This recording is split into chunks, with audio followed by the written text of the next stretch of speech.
One of my favorite topics in the world is fashion. Of course, being that I'm a woman and a woman that loves tremendous taste, I am absolutely honored and excited, and I feel truly blessed to be sitting here chatting with one of the greatest designers from India. Archana Kochhar, here you are for the first time in Toronto. How does it feel to come to cold Toronto from beautiful, bustling, sizzling hot Mumbai? It feels very nice, but before that, let me thank you for the lovely introduction that you've given me, and let me tell you that I'm also very excited to be sitting here with you. It's been beautiful coming here to North America for the first time and coming with Anokhi. So everything that I looked up before I came here about Anokhi, I don't think it's, meeting your entire team and meeting you has been such a lovely experience. Oh, thank you, So I'm Archana. totally excited about today's show and totally excited about being invited by y'all. So thank you for that. Absolutely. Oh my gosh. We are so psyched. I mean, the whole of Toronto is psyched right now. There's a lot of buzz associated with, you coming. There's so much talent that comes out of our community when it comes to fashion. Yes. In India. And I'm always really, really excited when we're able to bring designers that have never showcased before in North America, especially in Canada, since we're here. We've done it for a number of years. I'm especially excited about you, Archana, just because of the journey of your history. So let's go to the beginning. Let's go to that tiny little modest shop that you had in Mumbai when you started as a wedding couturier. Yes. After which, numerous years later, you have this incredible brand that has an expansive amount of collections. Yes. But let's talk first about why you decided to become a designer and open this little boutique and decide to do wedding couturier work as your first start and introduction into fashion. So I think when I started, I was very young. It was almost 18 years back. I got married very early. I was 20 and I got married. And we all I believe are a sum total of our life's experiences and what we've gone through. So I at that time thought it's so beautiful to. I always liked dressing people up. So that was always there. So I remember when I was 16, I was good at convincing people. So I had actually sat down and convinced a group of friends in college, and we'd taken 1,000 square feet hall, and I put together my first exhibition of clothes where I had gone to various villages, picked up things, put some things together, and I actually even made money even in that. Really? So, and and I convinced all other boys that you'll have to do this. This is the best thing for you all to do. But I think I was the only one who took it forward later. Yes. And so when I got married, the whole experience of getting married is so overwhelming. Yes. You're making clothes and you're making jewelry and you're doing so much. And then that time I realized that there is, weddings need to be treated a little more special than they are being treated. Right. The clothes that are available are nice, but they're generic.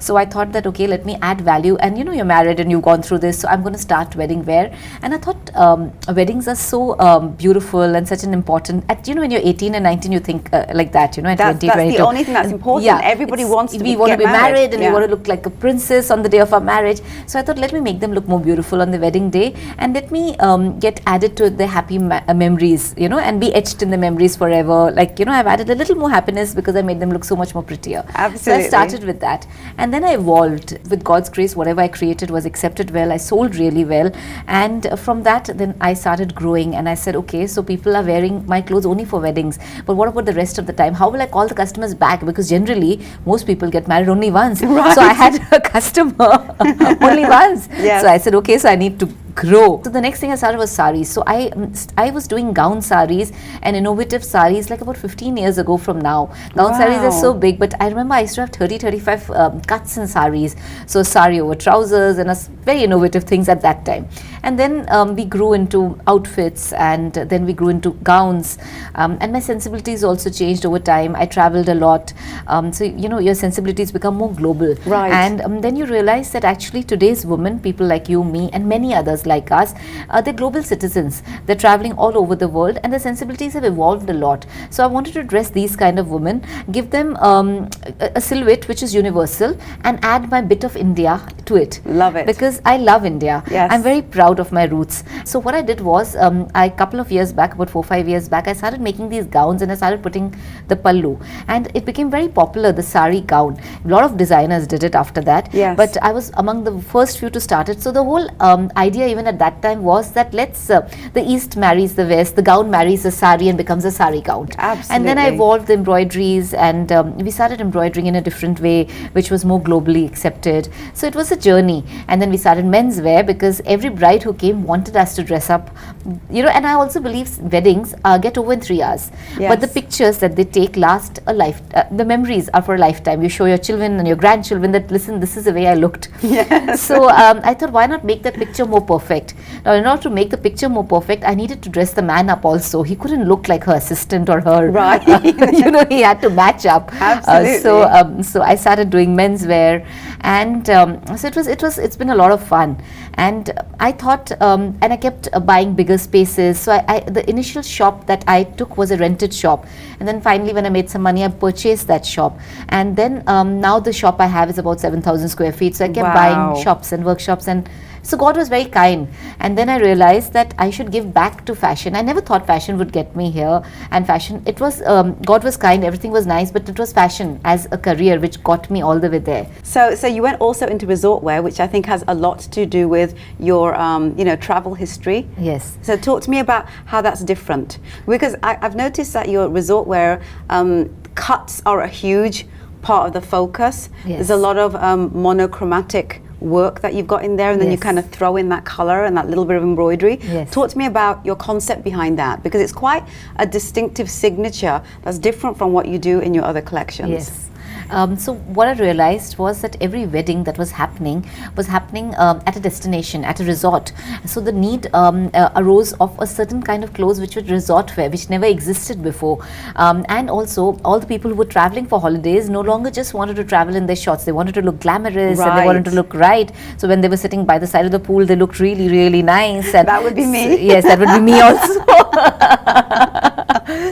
So then I wanted to, so I decided that now the clothing I do now will not be, very heavily embroidered at all, because it's resort wear. And I thought that I should work on the principle of color blocking. Yes. So everything was one nice solid color, and then it was blocked by another color. This was the kind of concept I took forward, and I took colors and I blocked them with a print, I blocked them with checks. So I like black and white a lot. I think it's a beautiful way to color block things. Yes. So I used it in the form of checks, I used it in the form of stripes, and so it's geometric meets a solid color. Yes. And that was, and the cuts were very flattering. They made a person look slimmer, they hid, so you didn't need to wear a corset under any of the cuts for my resort wear. Wow. So you could actually wear them and go out there. I think that you really understand the multifaceted needs of women. Yes. We're not all, always wearing gowns. We're not all always wanting to chill out. We want all of it, and we can have all of it. Yes. It's funny because the modern woman, and my ideology of who she is she can be a career woman, she can be a wife, she can be a mother, she can be a daughter, she can be a best friend, and she can also be someone that just likes to hang with herself, right? Yes. So these are many different, facets of who we are as women today. And we're totally this. Yeah, right. So you put it together really well. This is exactly what we are today. Right, and I believe that you're one of those few designers that actually understands that, women are so multifaceted, because, you've really covered the gamut when it comes to, the different types of clothing that you create for different types of women, but also for different types of occasions. Yes. Right? So I think we need to get that stuff over here. Okay. Right, we need to We shall try for it together. We definitely need to do that, because I do believe that the North American market and the North American woman is a lot more global today. So because of that, I do feel that there is a massive, opportunity for someone like you to really go above and beyond the market that you've already created your foundation in, which is India. Have I sold you on that yet? Yes, completely. Okay, perfect. I would definitely like not only me but Indian designers to be more than just karigars. Absolutely, I agree. It's incredible that you say that, but you're absolutely right. People go to India to get their embroidery work done. Yeah. So we're just the karigars to the world, aren't we? Yes, but absolutely. we are also real people. Yes, who can real think, designers, who can dream. Absolutely, I agree So, with that. yeah. So let's talk a little bit about your, give back. Give back is a big thing for you. Yes. Charity work is a big thing for you Yes. as well. Let's talk about some of the work that you do and that you have done. Right now, Yeah. Mr. Narendra Modi, our Prime Minister, he has come out with this campaign called Make in India. Yes. Which is actually the same thought as what we're talking about, that made in India should be so popular, not only made in XYZ. Yes. So yes. So under that mandate, the Textile Ministry has chosen a couple of designers, and I'm very honored to be one of them. Yes.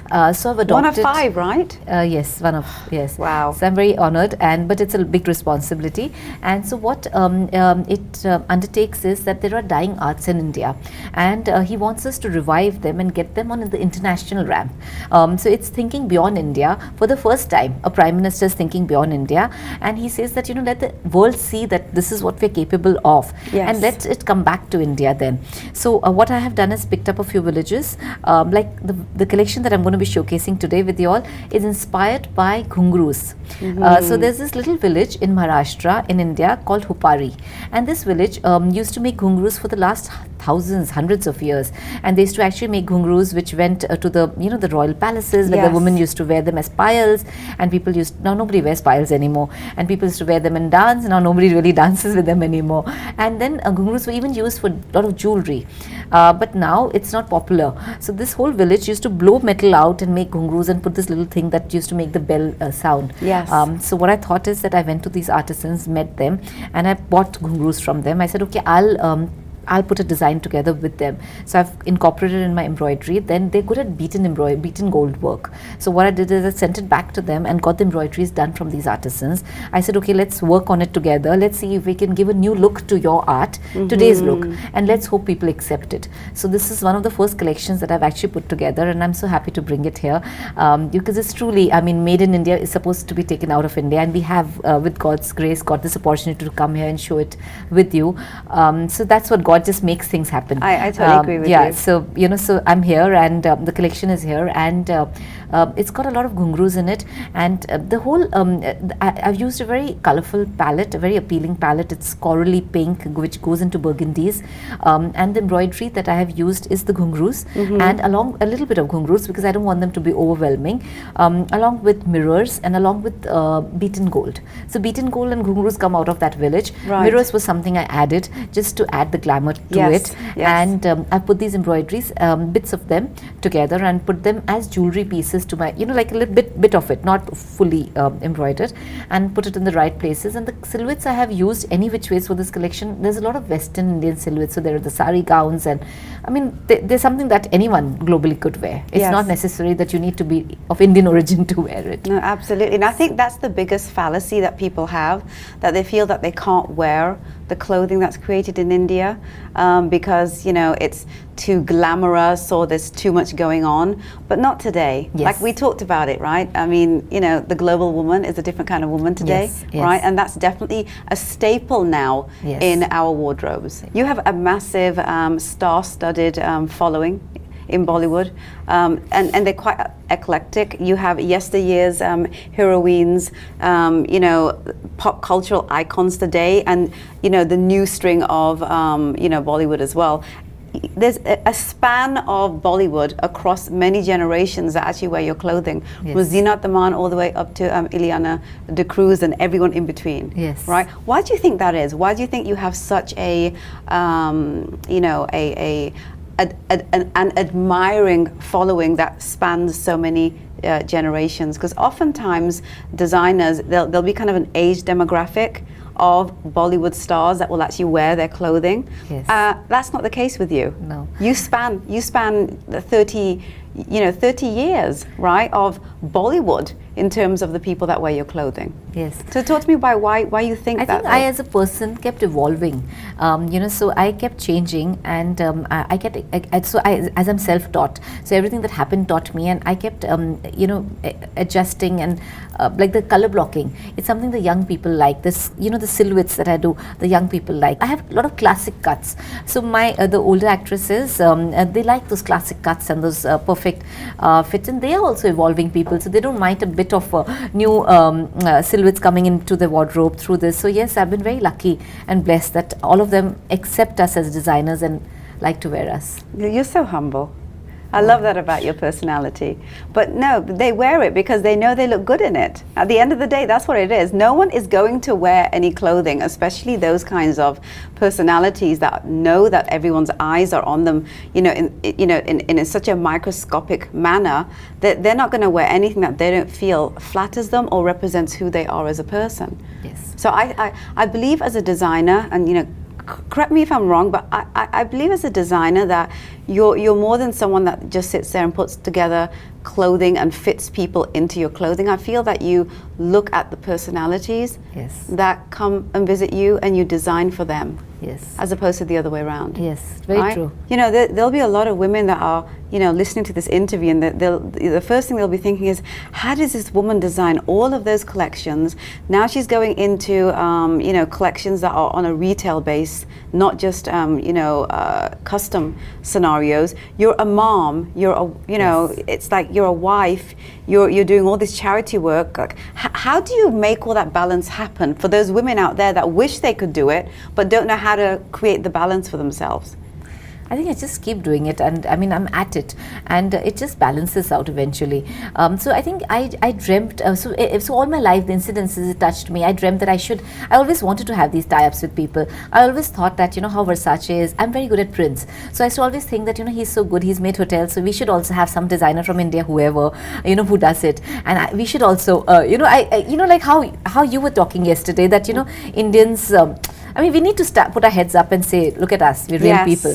So I always wanted to do it, and with God's grace, see, how they say in the book Secret also, things do come back when we want it. They may come late, but they do come back. Yes. So all these opportunities came, and trying to balance. And I think what you do is that you don't think about how you're going to do it. You just know you have to do it. You Yes. just fit it in. yes, and I have a very nice team of people who works with me. Yes. So they're really nice. My core team, they like me and they put in their best, and I think together we make it happen, because individually there's only that much I can do. Absolutely. And it's the fact that you appreciate that the empire that you've been blessed with, although you sit at the helm, and similarly with me as well, and I always say this to people, that the house of Anoki Media is built by all of those people that are my bricks. Yes. I'm just the cement. I always say this, I say I'm the cement that keeps them all together. They're the ones that do all that work, Yes. right? Yes. We're the ones that create the concepts. We're the ones that keep, understand where to put everything and everyone. Yes. Right? Yes, and then they do a great job, and then Yes. together it all looks great. Absolutely. What a pleasure. How lovely to chat with you. And, you're such an inspiring role model, not just as a professional woman, but also as a woman that, is today's global ambassador for being a woman, right? You're doing it all. And we can Trying do it to. all. Trying to. And look, you're still so happy and smiley. You're Thank you. adorable. I Thank you. appreciate you. Thank you so much for coming and chatting with me, and also for coming to North America with the crazy schedule you have now. I'm even more appreciative of the And I'm fact so that you've happy come to out. come here first time with you all. You're Thank such you. lovely people, and it's just been so beautiful meeting you and your team. They're all so lovely, and I'm so glad to be here, and I'm so happy that my dear friend and Shifali Munshi, who got me here, Absolutely. actually introduced us, and I'm so grateful to her to get us in here and do this. It's really nice. Well, she's one of those global women, right? That Totally, she is, and I'm so happy she put us together and Yes. made us meet and got me here for the first time. I'm a big thank you to her. Absolutely. Big thank you, shout out to Shifali for sure. But I look forward to the next time that you're going to come. We've got a lot of work to do with the Made in India campaign. Yes, please help me. Definitely gonna help you with that. Please help me for that. That would be Absolutely. really nice, because I have a lot of ideas. Please help Yes. me. I'll really be honored to take your help for that. Oh, And it's it'll be so done. nice. It's a done deal. Thank you, my darling. Okay. It's such a pleasure. Lovely.